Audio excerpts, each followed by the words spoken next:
আমরা যদি সত্যিকার ভাবে ইসলাম বুঝতাম আমাদের টেনশন থাকতো না। কেমনে জানেননি?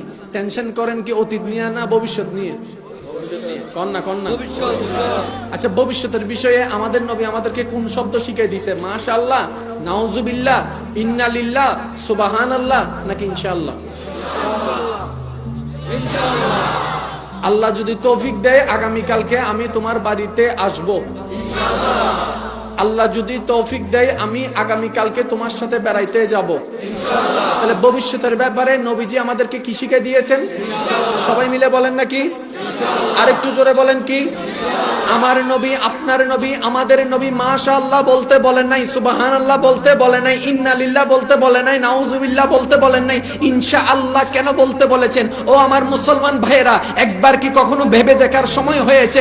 একবার কি গবেষণা করার সময় হয়েছে নবীজি কেন ভবিষ্যতের বেলায় ইনশাআল্লাহ বললেন? আমার নবী বলে, তোমরা এমন একটা সময় আসবে টেনশনে টেনশনে তোমাদের প্রেসার হাই হয়ে যাবে, প্রেসারের ওষুধ খাওয়া লাগবে, টেনশন করবা, দুশ্চিন্তা করবা, রাতে ঘুমাইতে পারবে না, চিন্তা করে কোনো ফয়সালা হবে না, কোনো লাভও হবে না, কিন্তু তোমরা টেনশনে টেনশনে তোমাদের জীবন শেষ হয়ে যাবে।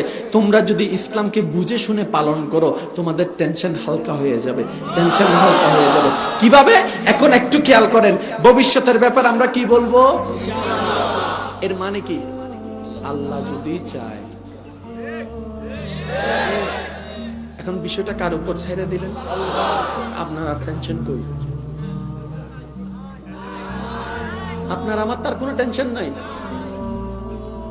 আল্লাহ যদি তৌফিক দেয় আগামীকালকে আমি আপনার বাড়িতে যাব, আল্লাহ যদি চায়, আল্লাহ যদি চায় আমি একটা ভালো চাকরি করব, আল্লাহ যদি চাই। যদি চাকরি না পাই আমার টেনশন করার দরকার নাই তো, কারণ আল্লাহ চাই নাই। কারণ আমি বলেছিলাম কি, আল্লাহ যদি চাই। তো বান্দা কাকে বলে? বান্দা তো আসলে তো সেই বান্দাই তো আসল বান্দা, যে স্রষ্টার প্রতিটা কাজে, স্রষ্টার প্রতিটা হুকুমে যে নিজে খুশি মনে সন্তুষ্ট থাকে, তাকেই তো বান্দা বলে। তাকে কি বলে? বান্দা বলে। তাকে কি বলে? এখন আসুন আপনারা একটু খেয়াল করবেন, কষ্ট হচ্ছে না তো ভাই আপনাদের? বিরক্ত হচ্ছেন না তো? আমরা এখন থেকে যখনই বলবো ইনশাআল্লাহ, তার মানে আমাদের কোনো টেনশন, আমাদের কোনো চিন্তা, আমাদের কোনো ভাবনা সব ছাইড়া দিলাম।